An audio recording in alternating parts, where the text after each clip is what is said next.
2 মিনিটে বানাবেন আর 1 মিনিটে পুরো প্লেট ভাত শেষ হয়ে যাবে যদি এই রেসিপিটা ফলো করে এইভাবে ভর্তাটা বানান। তাহলে চলুন পুরো ভিডিওতে চলে যাই।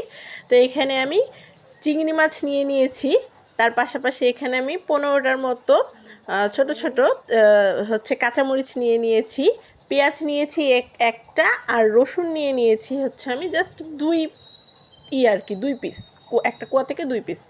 তো এটা নেওয়া হয়ে গেলে এখানে আমি পরিমাপ মতো পানি এবং লবণ দিয়ে এটাকে আমি সিদ্ধ করে নিব।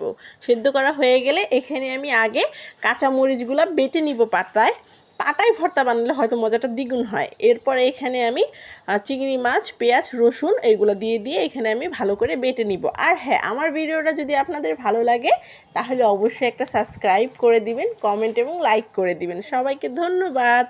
আর এইভাবে যারা যারা খেতে পছন্দ করেন তারা কিন্তু মাস্ট কমেন্ট করবেনই, ঠিক আছে? ধন্যবাদ সবাইকে। আসসালামু আলাইকুম।